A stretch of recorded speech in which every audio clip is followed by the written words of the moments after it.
Benders postgame begins now, presented by the Inside the Rink podcast network at InsideTheRink.com. Go there for Bruins content and Benders merch. Click the thumbs up and subscribe. Turn on the notifications.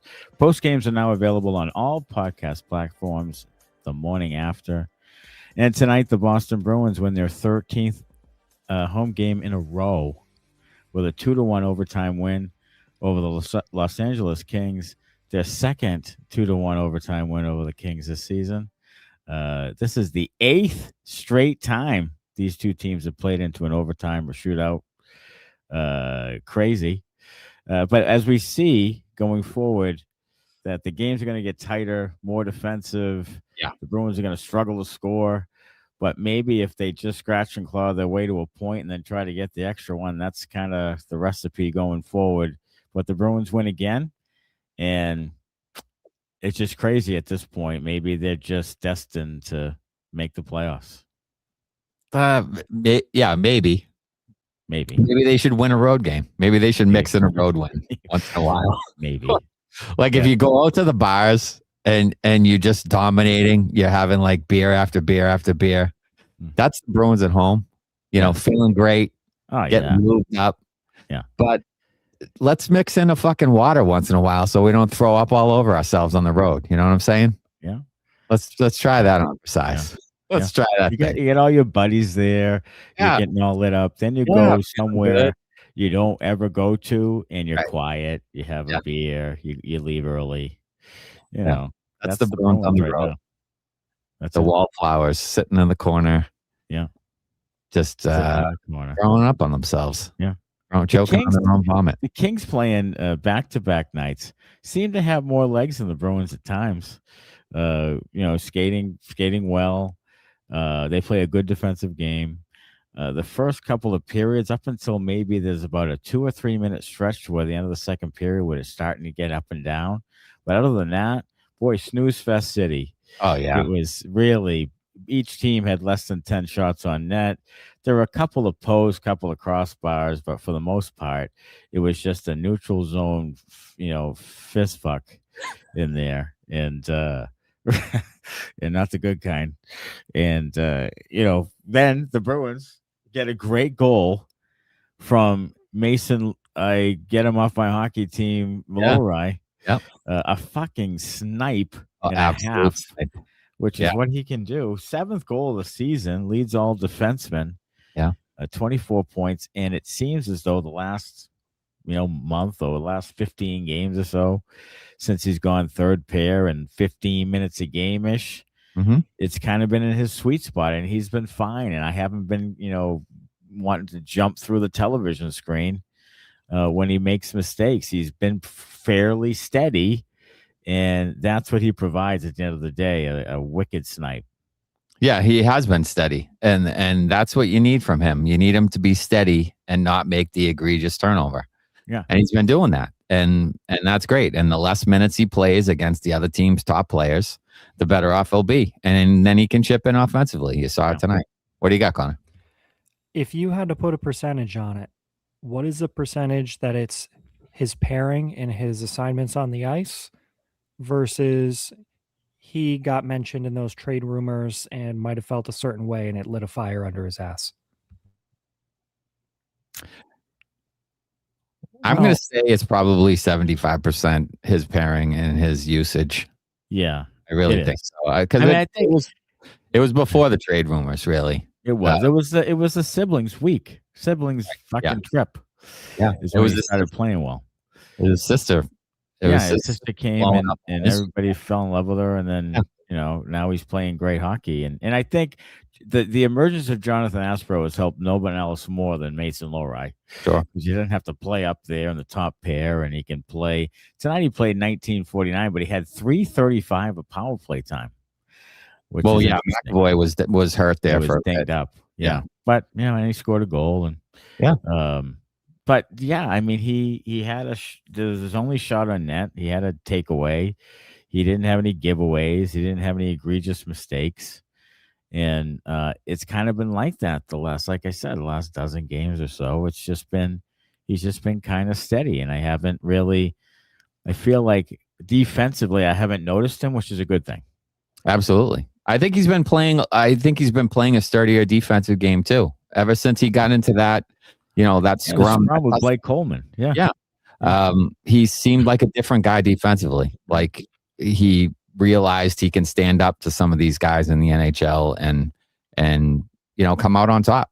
So I think a combination of that and his sister and the usage and the siblings trip all kind of rolled into one. I think the trade rumors certainly probably did light a fire under him a little bit. Wanted to prove people wrong, that he shouldn't be shipped out of here.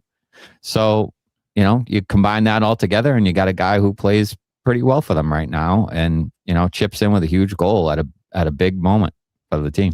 It was huge. And then, of course, they give up the goal by doubt. It was off the skate of Elias Lindholm trying to lock up his man by the side of the net. We've talked about it before, and it's not just that play. That's kind of an unlucky play, but the Elias Lindholm thing is sort of an issue. And Sturm talked about him today and said that he had been, I don't know what he said, good or solid or steady or whatever the hell he said. I just don't. The contract is bad. I don't think they can slide him down to like a second or third center type of thing. I don't think they'll do that because he makes too much money. I don't know what's going to happen with that thing, but it's 5 more years.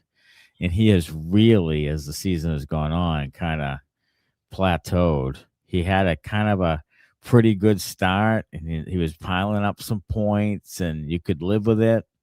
But now we're back to not real noticeable on the ice. Doesn't skate particularly well. It's not real fast. And then tonight, like faceoffs and defense is supposed to be his forte, but I don't see it. Like I don't see how he's super great at those things either. And he's becoming kind of this passenger who, when he gets the puck on his tape at times, can't finish. It's not helping Pastrnak. No. So I don't know what they do with that thing, but I think in the offseason they have to make a real decision on who Pasternak's going to play with next year, to be honest, because they can't have him scoring, 25 goals a year because the sentiment stinks. Yeah, it's going to be an issue moving forward, that contract. Like they're going to have to figure out what they want to do with that thing, whether they buy him out, whether they try to eat some of the salary and move him along. Like, especially if you think you can play James Higgins at center potentially, or even a Matt Poitras at center potentially. I mean, Poitras probably won't get a shot, but one of those guys I think would be a better fit with Pastrnak. Maybe not defensively, but offensively, he needs somebody else out there that can play offense. Like Kuznetsov is nice chasing pucks down, and he's got good speed, and he has he had a couple of little chances tonight. Had a deceptive shot where he almost scored, high blocker on Kemper. Yeah, but he doesn't offer a whole lot other than chasing pucks down. And then you have Lindholm, who was an absolute black hole in the middle. Mm-hmm. You can't have two guys like that playing with David Pastrnak. You just can't. Yeah. They got to put Geekie back there or something. Those guys had some chemistry. Geekie's not developing any chances with Minton and Eyssimont on the third line either. So switch those things around. Like put Geekie and Pastrnak back together and see if you can get somebody going. Like the second line has been playing pretty well. Get another line going. You have one line right now that's playing well, and the other 3 are train wrecks. So switch something up. Yeah, put some guys that can score goals back together and see if you can catch a little lightning in a bottle here or something. Yeah, I would almost try Minton there for the rest of the season, and then maybe when if Higgins signs and Higgins has 10 games or so, maybe just go Higgins, Minton, Pastrnak and see what you have there.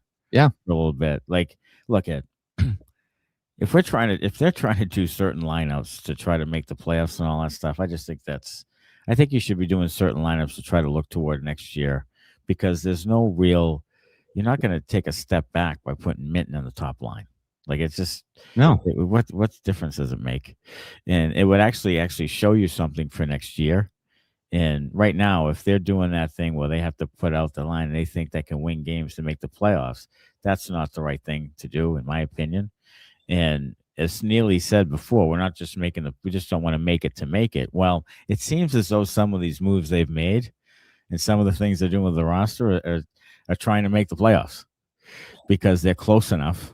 And now they're like, Jesus, now we can get some playoff gates and make Charlie Jacobs happy.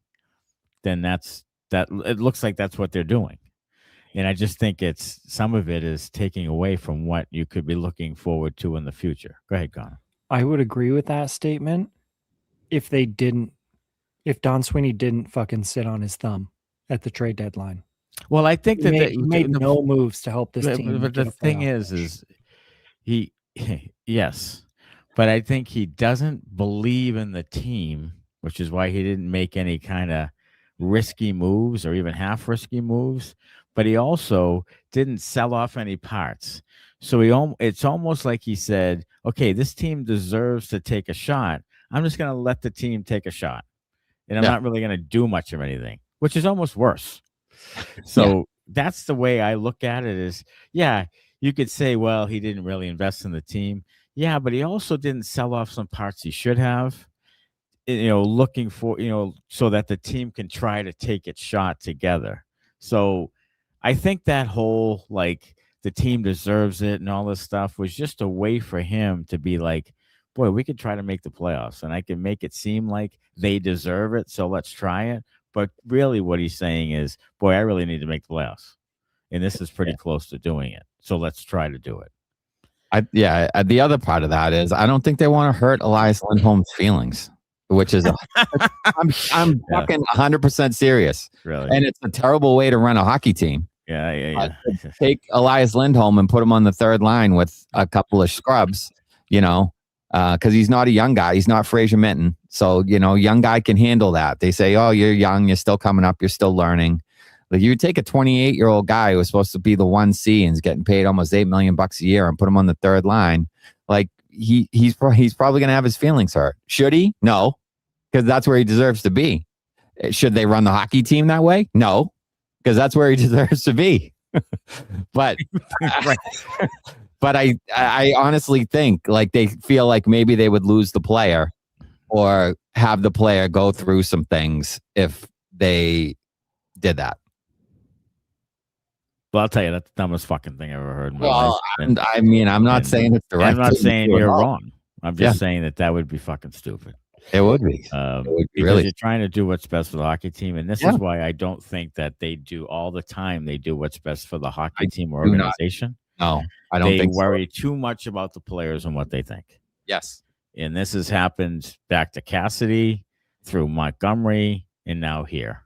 It's just they do things to appease the players way too much. Yes. And this is why accountability was such a problem for a while. So what did they do instead? Well, we know we can't hold players accountable. So we're going to go out and seek out players who play hard every night, just regardless. And they just got guys who play hard so that they don't have to deal with that thing of passengers and taking nights off and bitching and moaning and groaning and all this stuff. So I just, Zach Case actually makes a good point. He said, yes, Smitty, Elias Lindholm should be motivated by such a move, but probably couldn't rebound from it. Yes. That's the one thing that they could do with a guy like that. And because you can't scratch Elias Lindholm. Yeah. You can't. I mean, you can, but they won't. Yeah. But they won't. But if you moved him down to the third line, maybe that's a message to him saying, look, you got to get going here a little bit. We need a little bit more from you. Yeah. And maybe that, I mean, Sturm's benched some guys previously, and it's worked out well with Mittelstadt and Lohrei and Korpisalo for a stretch. So maybe they do something like that with Elias Lindholm to try to, shock him into a little bit better play. Yeah, yes. And I think that it worked with Mittelstadt. It worked with Lohrei. It worked with Swayman to a point. Sure. That, you kind of sit a guy, maybe you don't sit him, maybe don't blatantly sit him, but you kind of sit him in a subtle message. And that, why they haven't done it with Elias Lindholm, I have no idea. I don't know if he's that fragile of a player. I have no idea. Yeah, I don't either. But, it's something that's going to be a real problem going forward.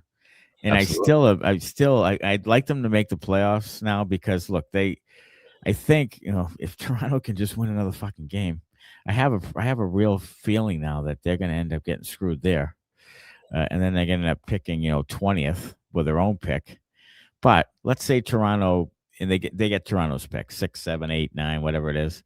I don't care as much about the Bruins getting as low as they can because they can at this point. I mean, they'd have to completely lose the rest of the games to get anywhere remotely close to somewhere. So let's just make playoffs.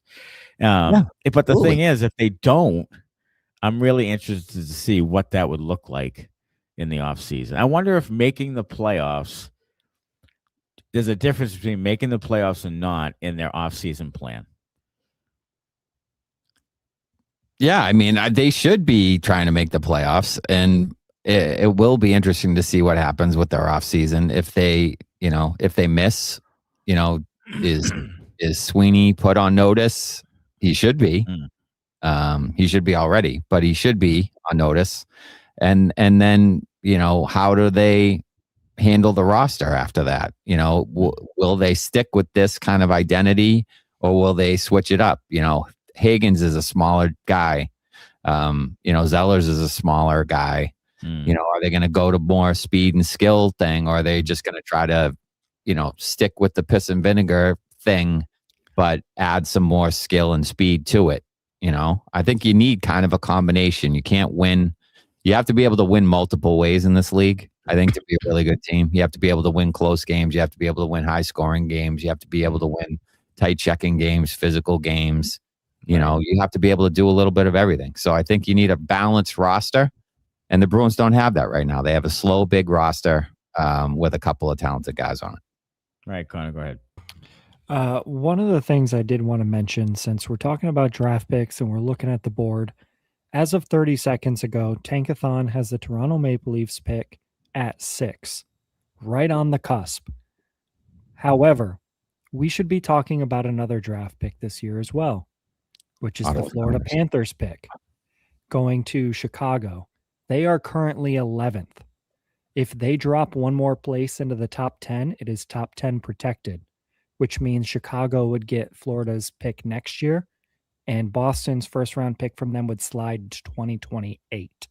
Yeah, so the Bruins could get the absolute screws both ways in this one. They could not get Toronto's this year, and they could not get Florida's next year, which would just be, I mean, Toronto at this point, like legitimately might not win 3 more games. Legitimately, they might start benching guys and shelving guys, and they don't look like they're anywhere close to winning a game, and that's really incredibly disappointing. And I think they're going to get a top 5 pick, and I think the Bruins are going to get screwed there.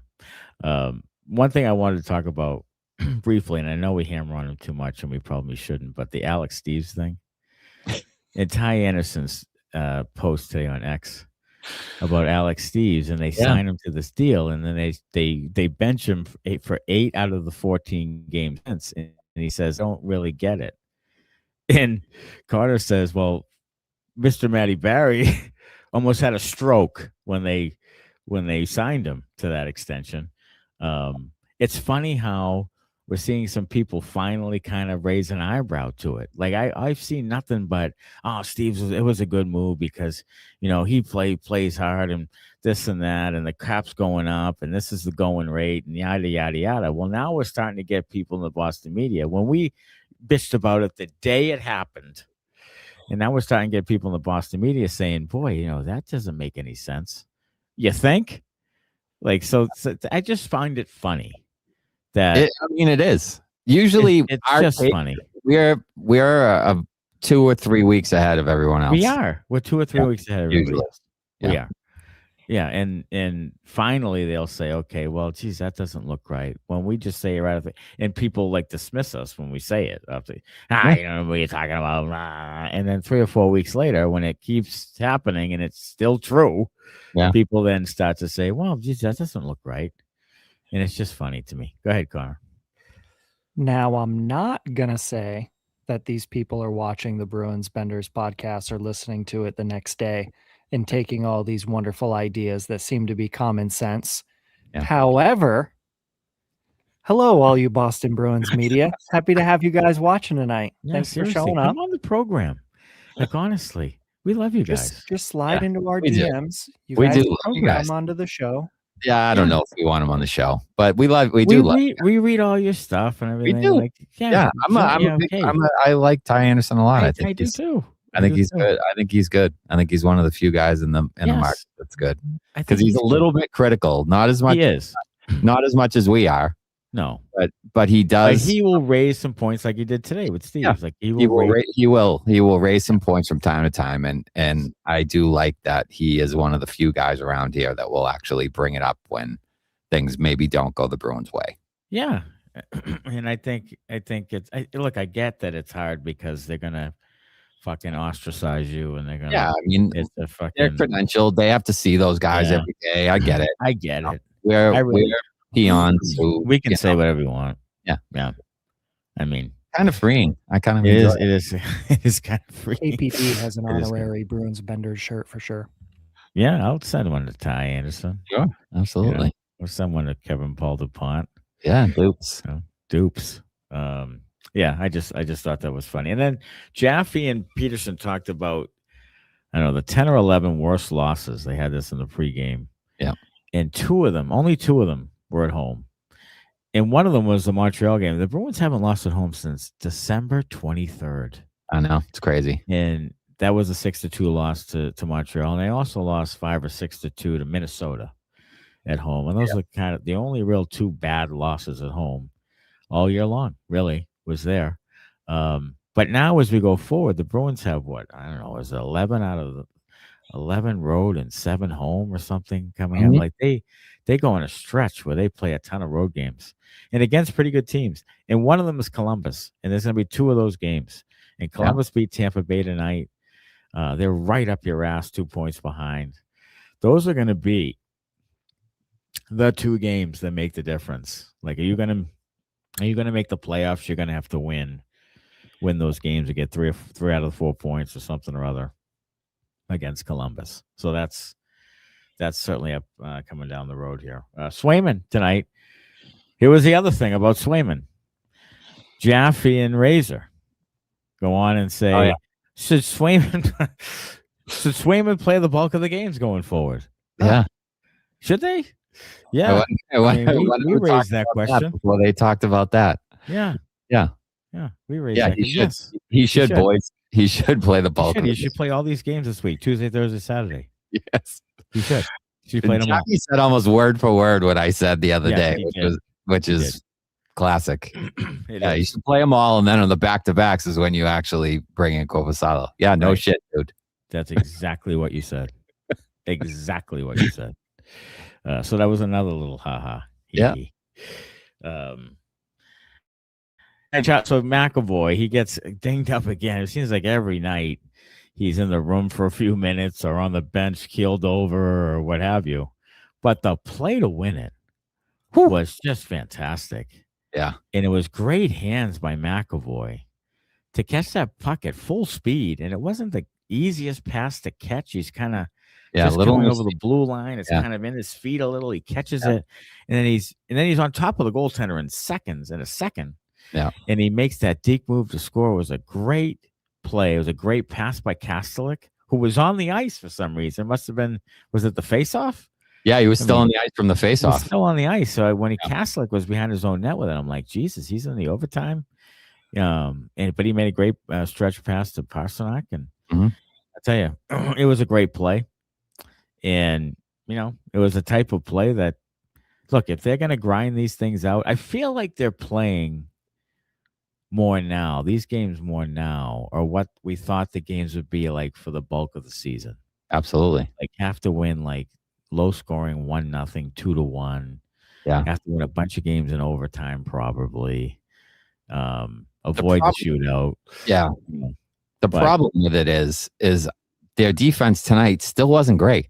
No, it wasn't. Swayman had to bail them out a bunch of times, and the Kings had a couple of posts. Like, it still wasn't very good defensively. Yeah. Like, they still had some terrible break breakdowns.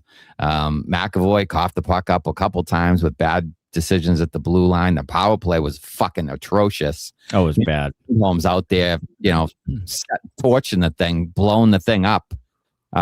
Just one dumb play after the next. And their defensive zone coverage still isn't very good. So, like, Swayman was still really good tonight, and they need that. And they're going to need it going forward. Like, their defensive structure is just not good enough. And I don't think it will be. I don't think that's going to change all of a sudden after, 60 whatever games. It's not going to change now. So they're going to need the goaltending to be really good down the stretch. And, this is why you pay Swayman 8.25. He's got to be one of the best players on the team, these last, 15, 16, 17 games or whatever it is. Yeah, it is. And you're talking about Elias Lindholm in that face-off. Elias Lindholm was 112 and lost 9. He was a -1 with 3 shots missed.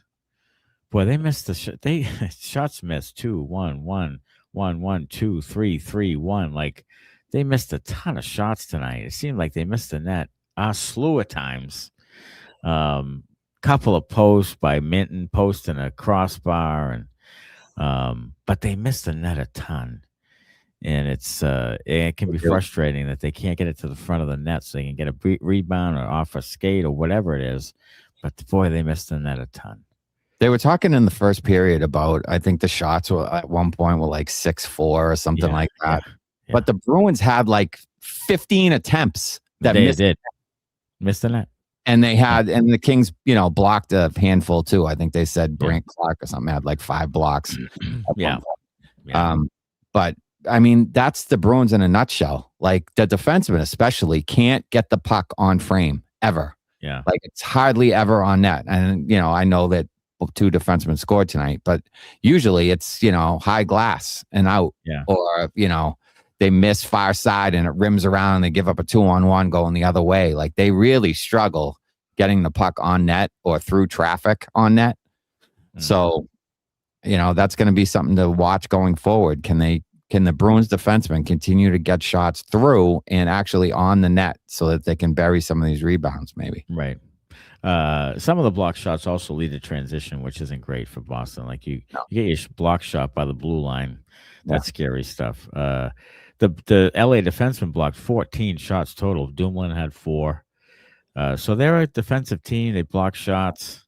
Dumoulin's an interesting story. He played 2 seasons of high school hockey in Maine at Biddeford High. Like, 2 seasons. He had 107 points as a defenseman in 2 seasons. But that's rare that you play 2, unless you come from Minnesota, to play 2 seasons of Maine high school hockey, which is dying on the vine. Yeah. It's just crazy to me. All right, go ahead, Connor. Here, one, we've been talking recently about what used to make the Bruins good and they've gotten away from. Recently, we've talked about the zone defense that they play and how they used to limit the high danger areas and let all the shots from the perimeter go, really rely on the goaltender. Another one I think Smitty just brought up. Back in the day, the Bruins blue line was very, very good at making sure that shots got on net, and they got a lot of dirty goals right in front of the net. Secondly here, I do want everybody in the comments section and listening out there to know that Mr. Chartreuse Matty Berry is coming to my side here. After fighting tooth and nail about Fraser Minten being a 25-point scorer this year, he has come to the dark side and he has acquiesced that Fraser Minten may be a 50-point player in the future of his NHL career. So thank you, Matty. Yeah, I mean, here's what I did while I was watching Fraser Minten today. I went to Patrice Bergeron's stats. He had 3 70-point seasons, 2 of them year 2 and 3 of his career. The other 15 seasons, his average point total was 54. Like, that's not 75. Crazy. It's not 80. 54. And I'm thinking to myself, Fraser Minten can be a 54-point guy. The year that they won the Cup, Bergeron had 57 points and Krejci had 62. Like, so I'm just sort of thinking in my head as we talk about centers, yes, the majority of them are high draft picks. The Bruins in 2011 were actually a rarity. They had 2 second-round picks as their centers. But for the most part, high draft picks make it. But I'm thinking the point totals, just weren't where I thought they were. Now, does that mean I think Fraser Minton is going to be a top-line center? No. I still think Fraser Minton is probably third line. Maybe he gets to second line steady centerman. And we're seeing some ups and downs with him, but he's 21. He needs to finish a little bit better. He's a little bit more confident around the net with the puck to score. Can't get into this rut of not being able to score for 8-10 games and that type of stuff. But look at, can he be a 50-point guy? Probably. So, we love Bergeron. He cost great two-way player, but for a large majority of it, for 15 seasons, he was a 55-point guy. And, that's we laud him as the god of all gods, and rightfully so. But maybe I'm thinking that Minton is definitely in the mix as like a second center that can get to that point total and get you, and you still have a chance of being, a pretty good playoff contender. But, we'll see. Brenda's Banter is sponsored by Evolve ABA. And Evolve ABA offers consulting services from a board-certified behavior analyst to adult day programs, residences, schools, and even businesses using the principles of applied behavior analysis. Evolve ABA is also pleased to offer staff training in collaboration with parents of children with autism and other special needs wishing to learn more about the science of applied behavior analysis. To learn more about Evolve ABA, call Sean Daly at 774-823-5016 or go to evolveaba.net. First one, Matt Curtis looked at the schedule today and thought with enough effort we could have a 4-game win streak. And as I finished the thought, I was like, oh, fuck. Yeah, I mean, you can win this week.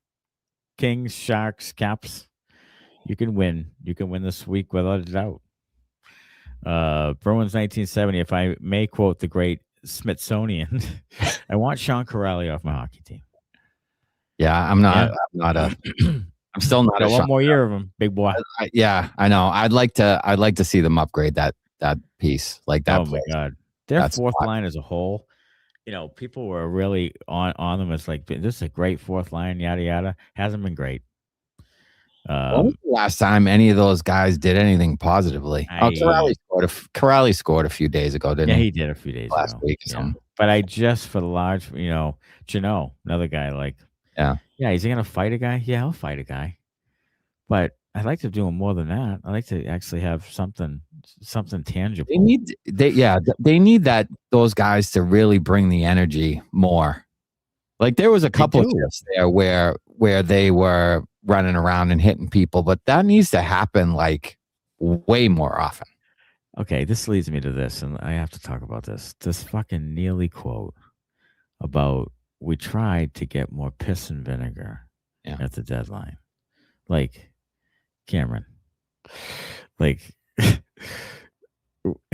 you don't have piss and vinegar right now because it's game 64. You know what I mean? Like you can't do it all season long. No. So yeah, you're gonna have a stretch right here where guys are banged up. They're not gonna be throwing guys through the glass every night. So yeah, your piss and vinegar is kind of dwindled. But you're gonna go out and get so this comment by him. They go out and get more piss and vinegar. Who does he go in for? Who is he going for? Yeah, what? Let's say he gets a guy that has piss and vinegar. Let's say he gets Warren Fogle. I don't even know. Some dude. I wonder if it was like Blake Coleman or Trocheck. If that's let's say he gets Coleman. Let's say. Yeah. Okay, who goes out of the lineup? Steve's. I'm just kidding. Steve's is already out of the lineup, but he paid him. Yeah. I'm just kidding. Probably Eyssimont. Eyssimont, I guess. Eyssimont the one. Okay. Right now, you were going to upgrade Mikey. Eyssimont was your answer. I mean, look, that's who comes out. It's Eyssimont and Steve's are the revolving door right now. Those are the two guys that can come out of the lineup. It seems. The problem is, and we've had this discussion before about one guy doesn't change your culture. No. Not one guy. It's a culture thing. It's a So you have Joonas and Kastelic and these guys who are paid to do this shit. Mm-hmm. If they're not doing it enough, you're going to go get another guy to come in. And that one guy who's going to play 10 minutes is going to make all the difference in the world. Garnett Hathaway came in. You didn't let him do it.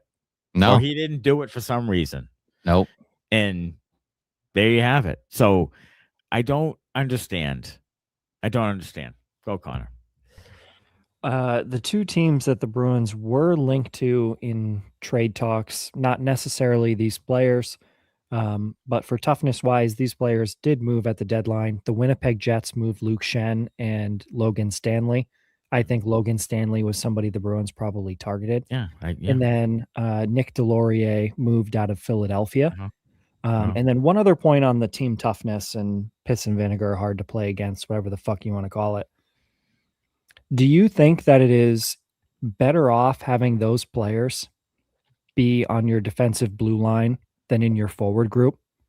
And my thought process is the defensemen spend a lot more time on the ice. And when you have, Zadorov and add two other, pretty sturdy, tough defensemen, you're going to be putting more bodies into the forwards of the other team more than you would with a fourth line plug here and there who's going to play 9 minutes a game. That's not really turning the tide of the toughness of the game when you play it. Yeah. I mean, we've said 2011, they had piss and vinegar in the defensive group with McQuaid and Ferentz and Seidenberg. And I mean, they had people who played with piss and vinegar.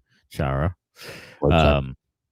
Yeah, they had that. So, yes, I think their defensive group is not, I think as a whole, the personnel in the defense does not match with how they want to play.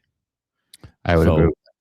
They need to make some changes here. And I think Hampus Lindholm is the one guy. That guy needs to be more of a defensive, piss and vinegar, grind it out, face wash type of guy. They need that type of guy, and I think that Lindholm and Lohrei, if they're two of your six, that's not a lot of piss and vinegar. That's your second pair right now. Yeah, that's your second pair. Not a lot of piss and vinegar there. No, neither of them. And I don't think that's Lindholm's game. I don't think that'll ever change. I don't think that's Lohrai's game. I don't think that'll ever change. No. So Asperod has a little bit of that, and McAvoy has a little bit of it, but. Both those guys are kind of smallish. Yeah. They're built like fire hydrants, both of them, but they're smallish. Zadorov certainly will do it. And then Peeke, from time to time, but you don't really see him scrumming much. So yeah, the defense could use kind of a toughness overhaul. And I think Hampus Lindholm is the main guy that you'd like to move out of there. But I do think that you still need it in the forward group because you need to have guys that will punish the other team's defense. Yes. You got to have some people in that team that are gonna be willing to hit and finish on the other team's defense to wear those guys down. You also have to want to play that style where they go forecheck deep and they go hit people and really kind of pressure and forecheck and get in on the thing. Yes. And really weigh on the other team's defense. I mean, you have to want to play that way too as a team. Go ahead, Connor. Quick follow-up for you guys. With the defense in question and seeing Charlie McAvoy coming out of the Olympics and how he played as the quote number 2 guy on his pairing, would you rather the Bruins go and acquire somebody that is far and beyond more offensive than McAvoy, so it kind of, puts him in his place, if you will, or get somebody lower down the depth chart who is just strictly more physical, like a Logan Stanley? Both. Yeah. Give me a third pair guy that will. That's what we call cheating, Smitty. Thank you. Yeah. Well, I mean, if you're not cheating, you're not trying. Yeah. So both. Give me a guy like Radko Gudas on the third pair that's going to just be a hammerhead and kill people, and then give me fucking Quinn Hughes. Yeah. Give me both. I mean, both. If you can't get offensive talent for the forward group, get it on defense. Yeah. That's why I think like a guy like Hughes, and they'll never get him. No, but a guy like Quinn Hughes definitely makes it a much different team and does make up for probably two of your forwards who suck and can't finish. Mm-hmm. So, Matt Curtis laughed my ass off. I don't think Hampus could have looked any worse than that. Yeah. Victoria Zadorov fight was about a 2 out of 10. Well, Hellenius didn't want any part of it. Like, no, he was holding on for dear life. He was. He was holding on for dear 6'5", 6'6", 6'6", 230. Yeah. And he was scared to death. He was. He didn't want any part of it. No. None. Macaulay Martin. Every team we need to lose is currently winning. This might be a must win. Yeah, I mean, the home games are must wins, Macaulay, because they can't win on the road. They got to win the rest of the home games. Yes, the rest of them to have a fighting chance. Because I'm really scared to death of the road thing. I mean, I have to play at Buffalo, Columbus twice, Carolina. I mean, there's some road games in there that are really hard. You should be really. Yeah, I mean, we went through the schedule the other night. I have them winning like 2 of their last 9 road games or something. Yes, 2 of their last 10. Yeah. Maybe. You know, they might beat the Devils. They haven't won. They can't win on the road. So I don't even know if you can count those 2. And if they somehow manage to get in, their inability to win on the road guarantees you that they're going to lose in the first round as the opposing team. In the series. And then they'll win game 3, and then game 4 they'll lose. And then they'll be done. They'll lose in 5. They can't win on the road, so they'll lose the first 2 games. Jeremy Swayman can't play more than 3 games in a row, so they'll lose the 4th game. And then they'll lose the 5th game again on the road, and all she wrote. Yeah, that's how it's going to work. Matt Curtis, I'm only staying up for the post game at this point. Thanks, Matt. Appreciate that. DKJ Barry, guess they needed a bump at the trade deadline. Yeah, they needed one. Yeah, they could have used one tonight in the first 2 periods. Tell you, that was watching paint dry. That was hard. Awful hot. Good. It wasn't good. Andrew Peterkin took more shots on my 16th birthday. Yeah. Yeah. Fox guy, 12 minutes left, 0-0, 2 thoughts. Just gives the door of the fucking C already. A nice bounce back game from Apricots. Yeah. I thought Apricots was pretty good tonight. Mm-hmm. Fox guy, Screech scores. Yeah, Dustin Diamond, Mason Lohrei. Dustin Diamond Lohrei. Dustin Diamond Lohrei. Sniping pucks. Yeah. I'm done with both Lindholm, says Bruins 1970. One gets walked around like he's standing still, and the other scores in his own net. Yeah, I mean, both of them. I'm really serious, and we're going to say this first, and then it's probably going to catch some steam from Boston media going forward because no one wants to say it. But Hampus Lindholm, I guarantee you, they're going to try to send him. Right now, I'm thinking in my head that Marco Sturm is taking notes on who he really wants on the hockey team and who he doesn't. And those are the guys they're going to try to shop. And I bet you that Hampus Lindholm is going to be someone that they're going to try something creative to move on from him and find a more, appropriate replacement. Yeah. The only, I agree with everything except for you saying something creative, because that's not that. Right. Well, that's not typically. So they'll try to move them. I don't know if they'll do it creatively. They'll probably, eat a bunch of salary and fuck up their own cap by doing it. Probably. But I think they probably will try to move on from him at some point, because he looks like he's not necessarily cashed, but he's getting there. He's getting there. So, sooner rather than later, they should be looking to move him along to somebody else. Maybe that's looking for. I mean, how many years do you have left? The contract's not terrible. It's like 6.5 of the next. I think was like 3 left, maybe. Sounds right. 3 or 4, maybe 3. Yeah. If you took $1 million and he's a $5.5 million defenseman, then that's not terrible.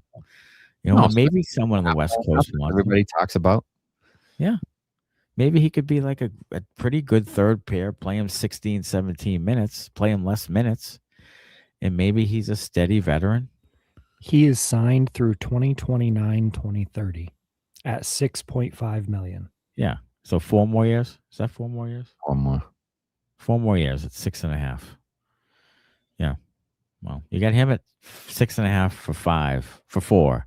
And you got Elias Lindholm at 7.75 for 5. Can we trade, like, right now? Would you trade the Lindholm twins for the Sedin twins? Because I think I would. I would for the Sedin twins. I'd trade them right now, like today. Right.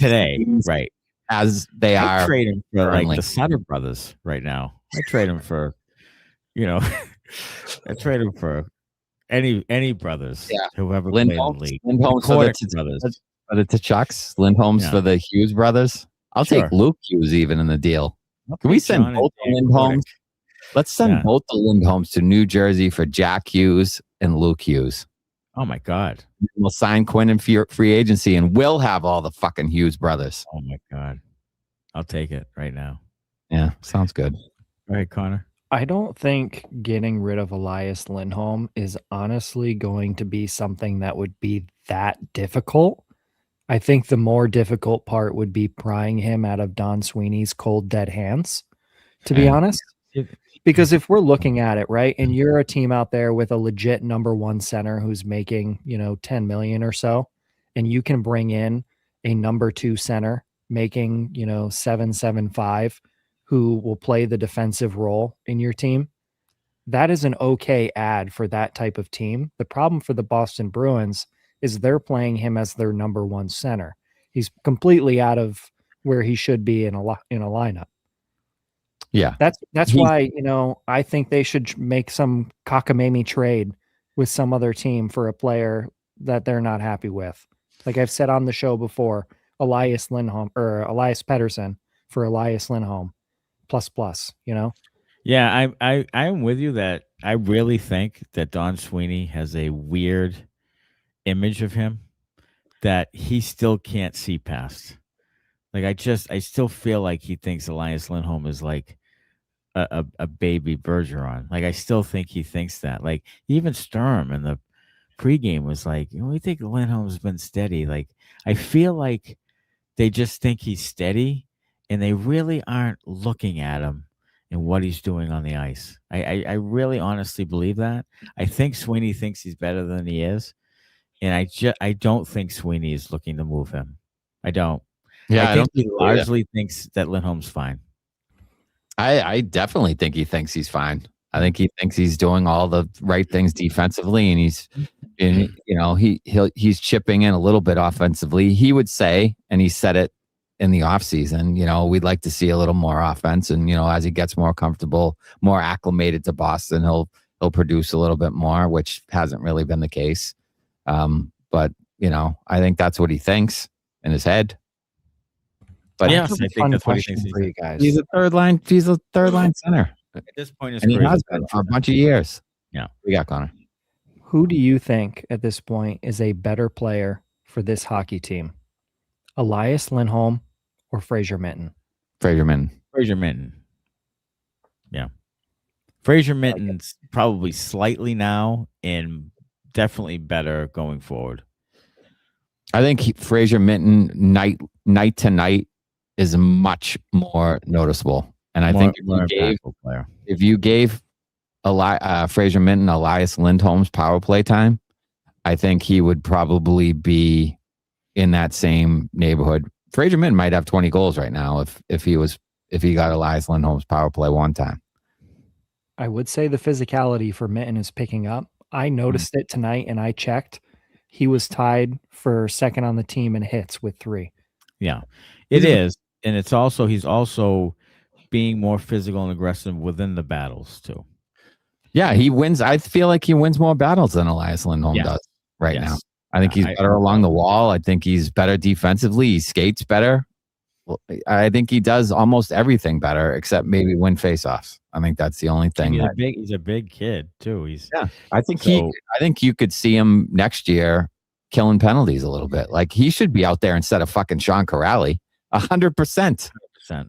See, this is what I'm saying is that this 18 game stretch right here should be about kind of pushing Fraser Minten a bit and saying, okay, we're looking toward next year. What do we have in him? And kind of giving him top line, top power play, like just seeing what you have in him right then. And Minten and Zacha should be the guys, after Pastrnak and Geekie that you're really kind of riding right now to see what you have there. And guys like Lindholm should be taking a step back. And that's, I have Lindholm down with Geekie and fucking Husnadinov or whatever. And I'd have Minton up with Pastrnak and whoever the fuck. Some folks put it in the comments that they should yank Elias Lindholm's power play away and give it to Minton, and that he's useless without the power play time. Well, I fucking deliver the goods, baby. Without power play time, Elias Lindholm would have 21 points on the year. Fraser Minton, currently without that power play time and taking away those points, has 26. Case closed. Benders win again. 21 points without power play. Top line. I've said it all year long. He hasn't done shit 5-on-5. Nothing. He sucks 5-on-5. Yeah. He has 19 points on the power play. Fraser Minton has 3. Yeah. Put Minton out there. That's what I'm saying. Put Minton, Zacha. Minton, Zacha, Pastrnak, Arvidsson, and McAvoy in the top power play line right now for the next fucking 18 games. Let's see what you have. Geekie has the puck way too much. He's a shooter, nothing more. Don't have him bringing the puck up ice on the power play or have him down low in the corner being a passer. Fucking clueless as Bruins 1970. Well, we said this before. He wasn't even playing below the red line, the goal line.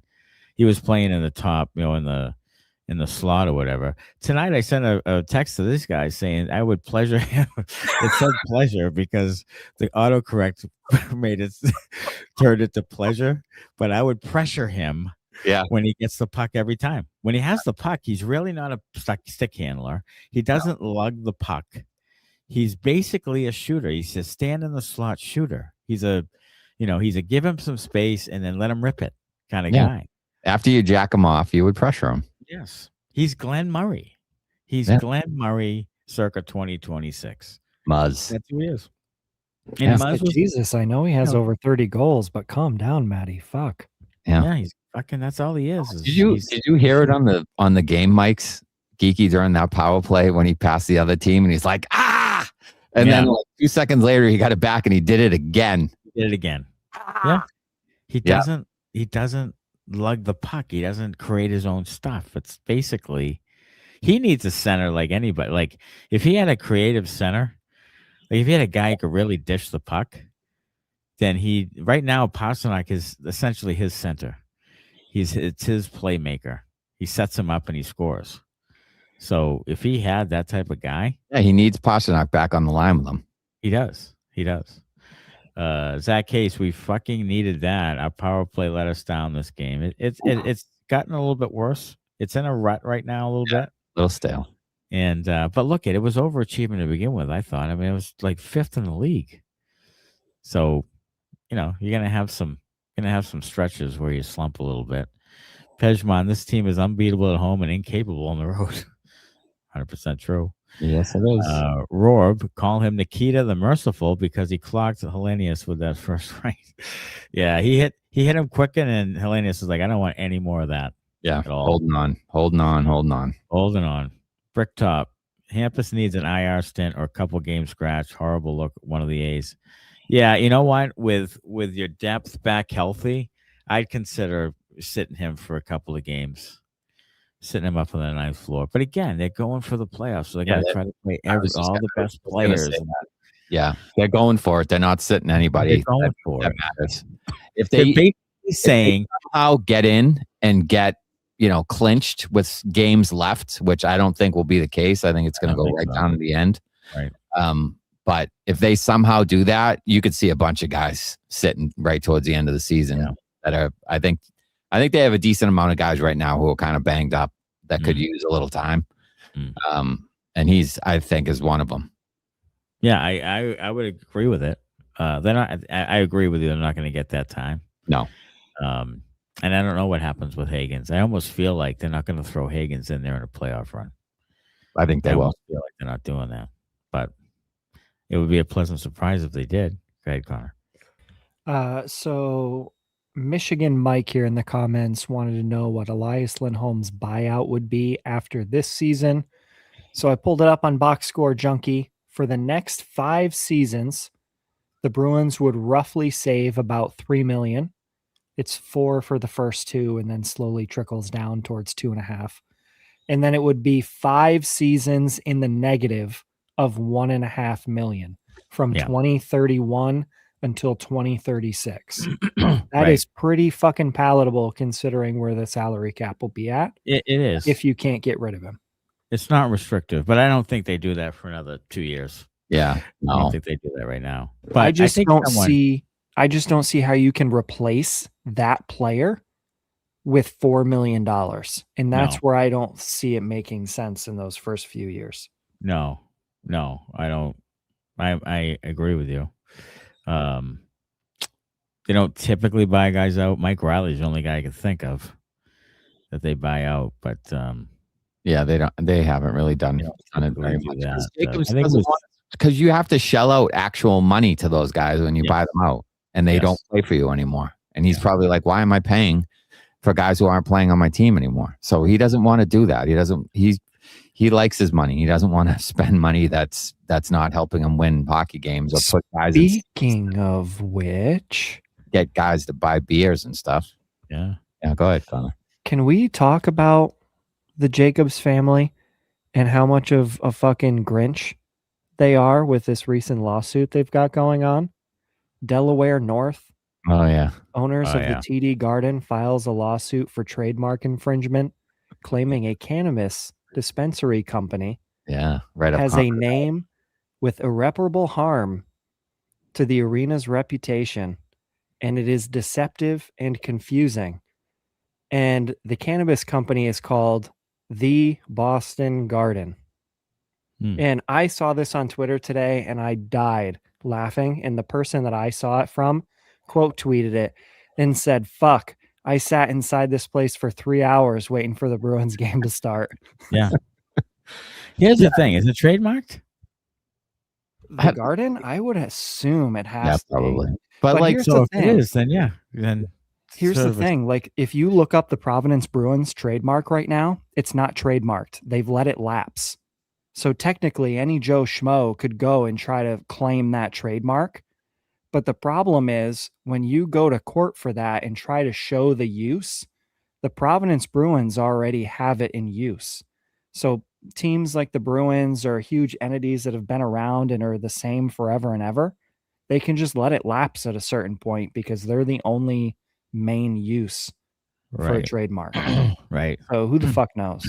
Yeah, I don't know. It's fucking silly. I just thought it was funny either way. Yeah, I mean, Jacobs family, just say you don't smoke without saying you don't smoke. Well, but here's the thing, Jacobs. You own a concession fucking stand. I know. Don't you want guys at the dispensary across the street and then coming into the game?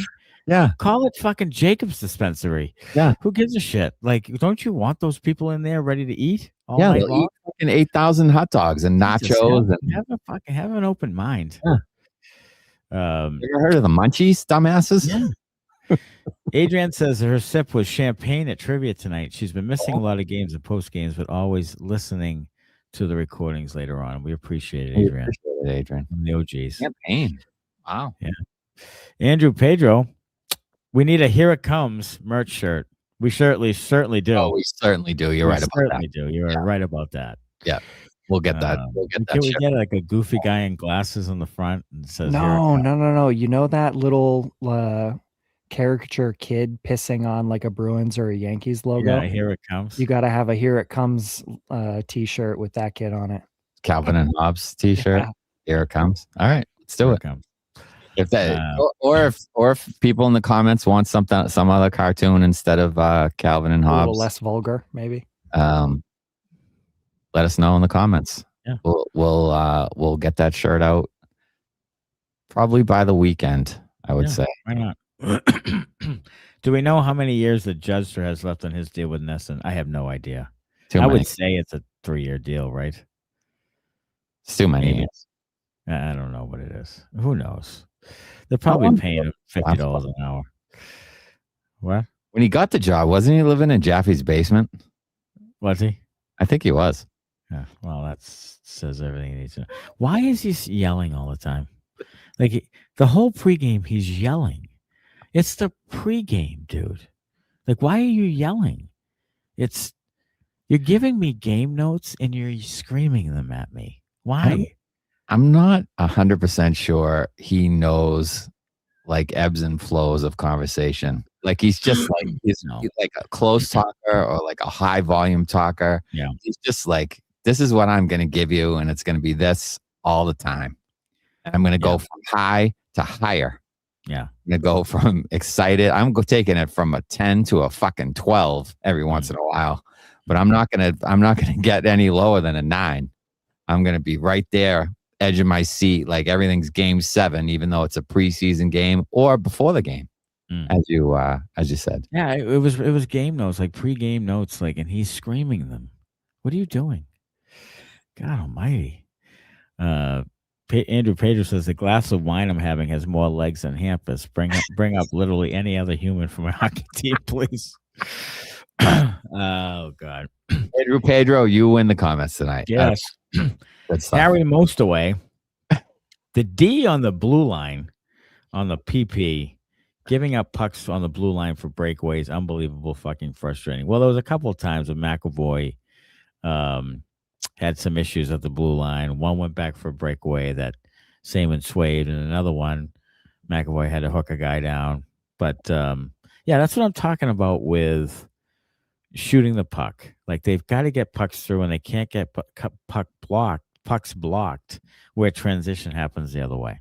Yeah, one of them he was kind of unlucky. It was kind of, he got put in a bad spot. There were like 3 guys all standing next to each other, and somebody throws like a behind the back pass, and he was kind of trying to just poke it in deep. Because I think if he doesn't do that, I think a guy coming out of the zone just takes it and goes by him because he's standing still.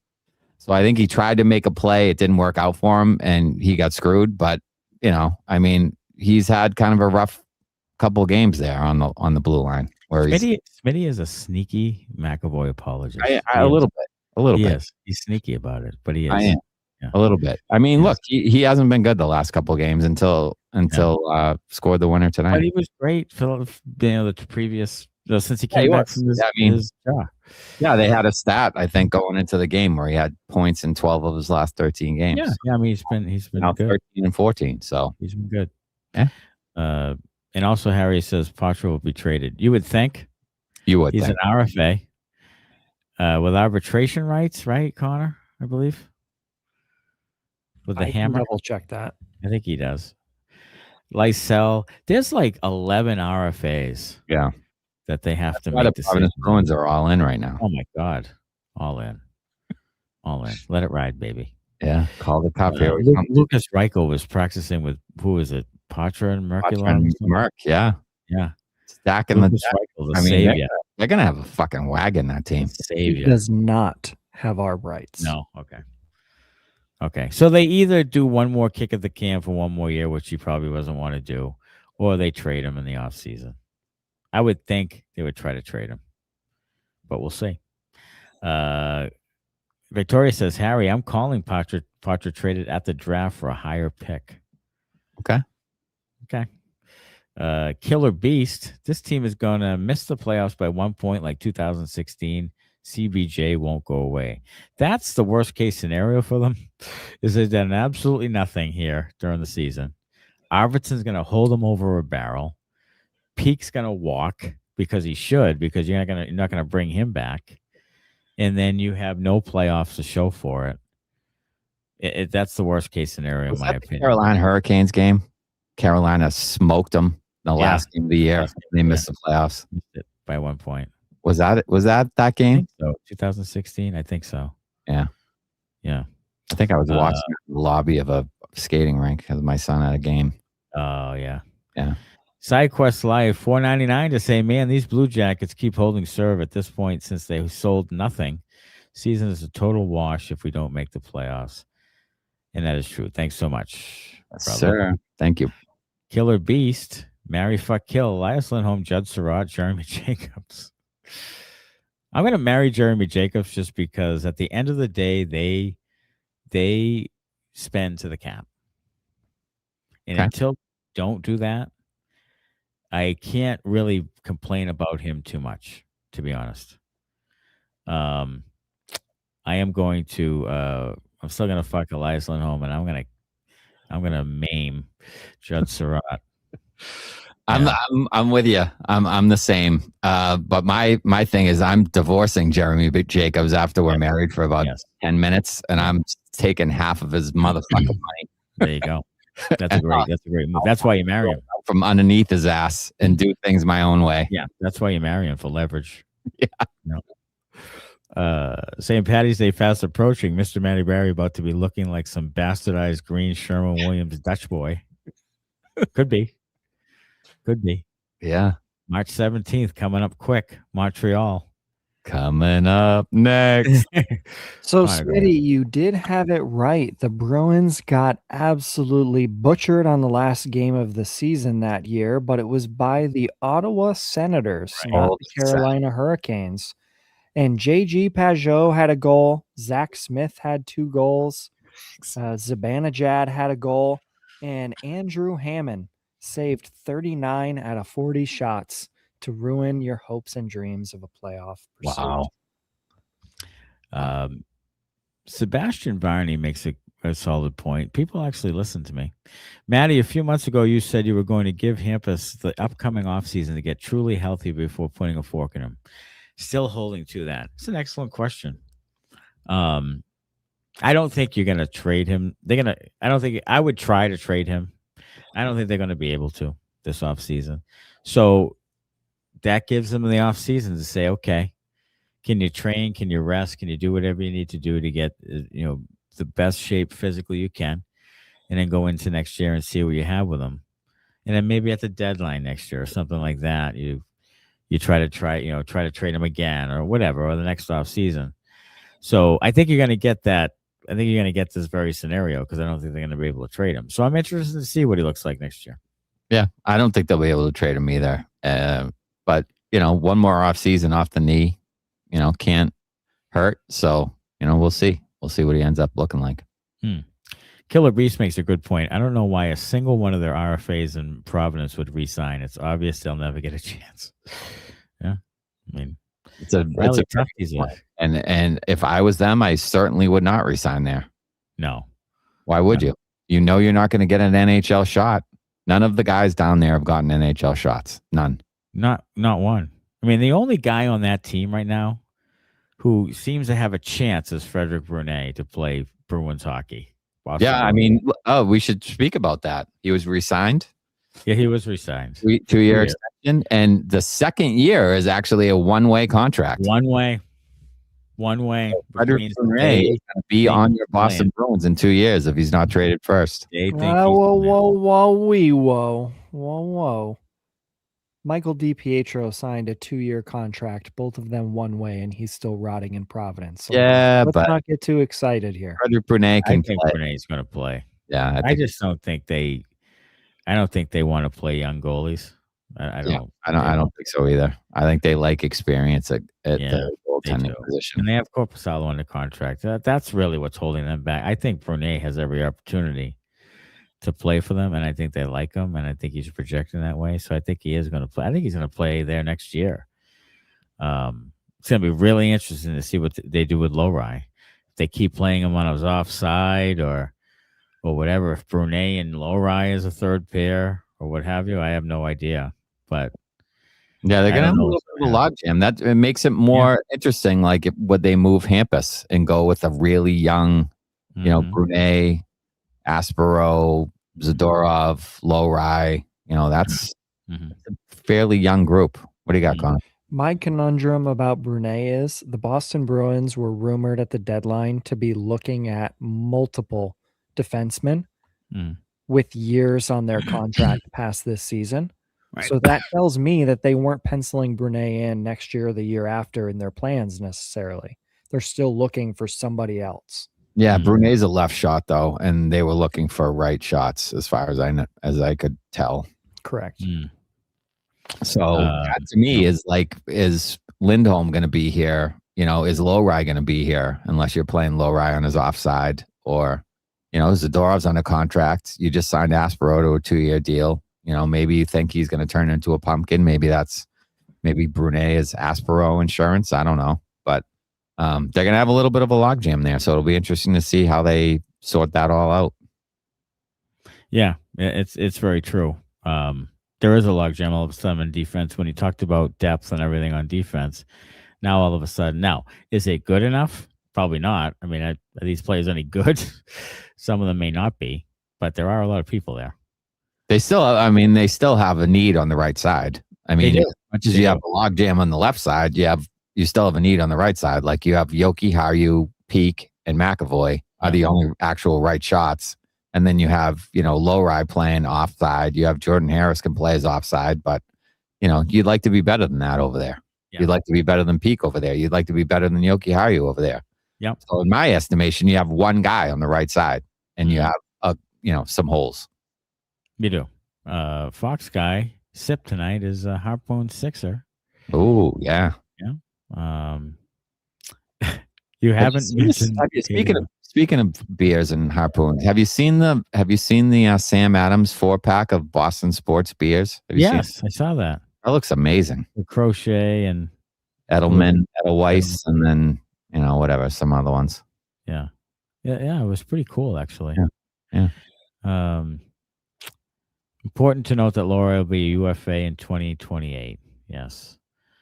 And Smitty hasn't mentioned hating Lohrei in quite a while. It's because he's been solid. Well, he's been solid. He's been tonight. The last couple nights he's played a little bit more, 18, 19 minutes, but I think he's in a much better space right now. Maybe he's picking up the system. Maybe he's just, he's figuring out that I can't play like an idiot, skating around like it's Green Bay Gamblers anymore. They're going to ship me out if I don't settle in here. And maybe he's just focused a little more. He's getting that, or he simplified his game on the defense. He's not trying to do too much defense. Yeah, I think that's probably what it is. I feel like there's like people and defensemen especially get in trouble when they try to make like the fantastic play when you have a forward 4 feet in front of you. Just give him the fucking puck. Yeah, just give it to him. Just give it to him. Yeah. Like they try to do too much. They try to go cross ice or try to make a great play to escape somebody and start the rush. Like you don't have to do that. Just try to make the hero play. Yeah, don't be a hero. Just don't get scored on. Yeah. And then chip in a little bit and you're fine. Yeah. Right. Just give us 35 points and no defensive fuck ups. And that'd be great. If you can get 35 points from your third pair of defensemen, that's pretty good. Mm-hmm. Mick Rex says the talk has been that Sweens is going to trade for Simone Nemec in the offseason. We'll see. All right, 3 up, 3 down. My ups, number 3, Mason Lohrei with that snipe of a goal, playing better lately. Mm-hmm. Number 2, Charlie McAvoy for the game winner. Mm-hmm. A lot of McAvoy hate out there. Yeah. Whenever it's remotely he does anything wrong, it's trade McAvoy. He's a stiff. Yeah. And look, I get on McAvoy sometimes too because he frustrates the hell out of me too. Yeah. But look, I mean, you're gonna trade McAvoy. Now what do you have on the right side? Well, the thing that I love is people like to get him off the power play. He sucks on the power play. He's like 3rd on the team in power play points. And who are you going to put there? And after you watched Hampus Lindholm do what he did, Mason Lohrei. That's what you like. Mason Lohrei was out there when McAvoy was injured. Did you see that power play? That looked fucking awesome. Yes, yeah. Lohrei has, when he's had some power play time, for the most part, he hasn't been great out there either. They could use a power play guy that could use is who they could use. Quarterback that thing, sure. They absolutely could. And then number 1, Anze Kopitar. Last game in Boston. Well done. Unbelievable career. Of course, he played in LA, so no one fucking saw it, but he's going to be the leading scorer all time in Kings history over Marcel Dion. He's the West Coast Bergeron, although he's probably better offensively overall. Yes, and he is just great player by all accounts. Great teammate, citizen, everything, and surefire Hall of Famer. So yeah, as much as we love Bergeron around here, you could make a case. You could make a case that Kopitar is a better player. You could. If Kopitar, if they switch spots, Kopitar would be I mean, he'd be up there with the greats in Boston Bruins history. Yeah, for sure. Maybe they would have won another cup. Yeah, I mean, Kopitar has more than one. 2 cups, and he has 2 Selkies and 3 Lady Bings. Yeah, go ahead, Connor. In his sophomore season, Mason Lohrei had 16 power play points. Okay. Get off of the fucking Mason Lohrei. No, time out. Hear me out.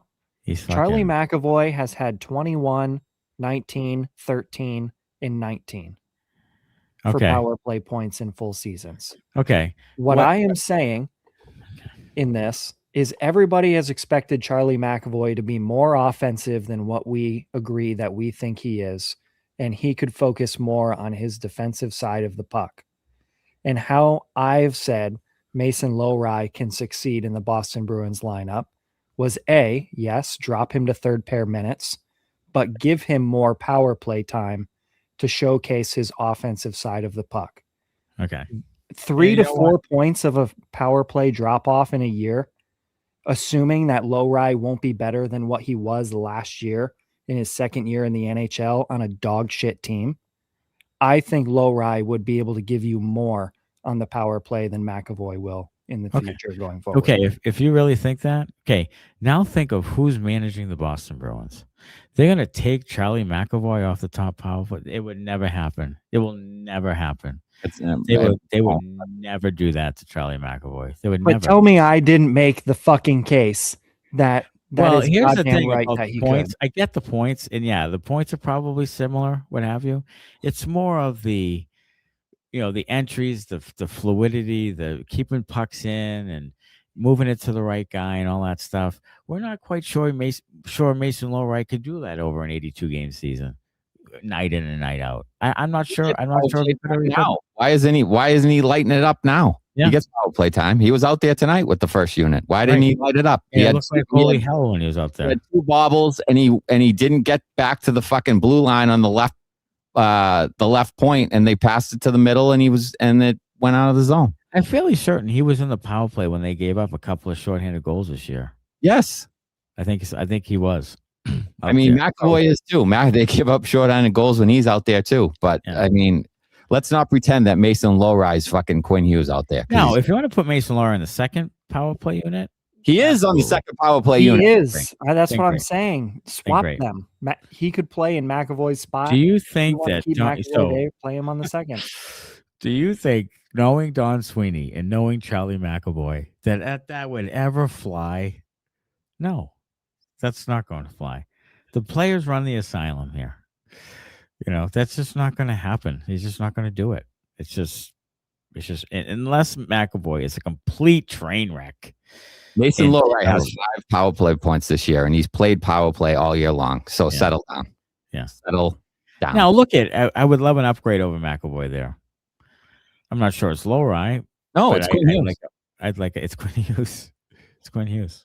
And he has 5 power play points this year because he's playing on the second power play unit. Last year, he got to play power play 1 because McAvoy and Lindholm were both out of the picture. Right. Yeah. We'll see. Great. You need 3 down, right? 3 down. 3 down. I thought Pastrnak was down tonight, although he made a great play at the end there on the pass. Mm-hmm. Who else? Why can't I find the fucking game?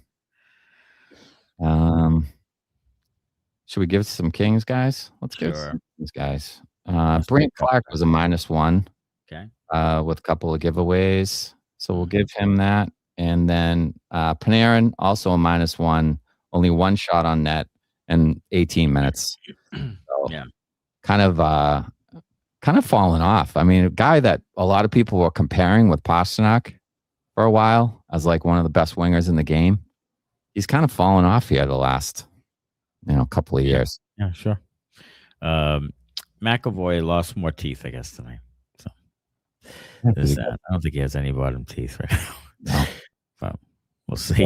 I mean, he's just been a target. It's just crazy. It's really crazy. He's had like 5 shots to the face in the last couple months. I mean, it's just his jaw and teeth will never look the same. No. Dan Maynard says when Connor wants to make a point, he comes in with stats left, right, and center. Yeah, he does. He's the stat guy. I don't want to just talk out of my ass and have somebody in the comments. No, he doesn't want to do what we do. You know, no, that's what I do. That's what I do. We do the eyeball test. You know, you guys don't watch the game. McAvoy coughed the puck up his first shift, and again the first. Mr. Matt, you're a clown. Thanks, Mew. I don't know what you're talking about because I said he coughed the puck up. Yeah. Dude. I said he coughed it up twice. He's been good the last couple of games. I mean, what do you want? He also I just said. So who's the clown? I just said that he coughed the puck up twice. Yes. One for a breakaway and one he had to hook the guy. I just said that. You did just say that. All right, that's enough. Hey, it's been a great night. Whoa, what about your predictions for the next game? Who are they playing? They're playing San Jose. I have like 6-1 San Jose. I think Celebrini's going to dance through the defense and score. Macklin Celebrini will have a multi-point game against the Bruins tomorrow. Okay. Yeah, I like the Sharks, like 4-2. Yeah, something like that. I didn't say he wasn't great last game. Jesus Christ, this guy. I'm going to say 4-2. The last game. McAvoy sucked in the last game. Whatever. I don't know. 4-2 Sharks. What did you rather? Celebrini, Smith, Orlov, Askarov. Ooh.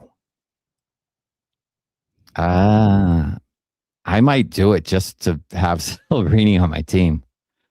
I might take the Sharks just because I want Celebrini on the Bruins so badly. Yeah, I'm going to do that. Okay. There you go. You're going to take Celebrini, Smith, Orlov, Askarov. Okay. I mean, it's not. I mean, I shouldn't. Right. But you do like. I mean, Celebrini's great. I mean, I'll take Celebrini for the rest of. Yeah. I would do that thing. Yeah, I would do that thing. Yeah. I would too. All right. So tonight, Bruins win it 2-1 in overtime. They are still 2 points ahead of the Columbus Blue Jackets. We're going to play it Thursday night, but tomorrow night we're going to go live 9 p.m. Eastern for our live episode. We hope everybody can be there for a good crowd and a good chat room. What's that? I got something right here for Mr. Mew. Okay, especially for him. Okay. EA Sports. Go fuck yourself. That's exactly the one we wanted. Yeah. Yes. But hey, thanks everybody for watching and chiming in tonight again. And we'll be back at it tomorrow night for the live episode. Until then, as always, go Bruins. Thanks a lot. Bye-bye.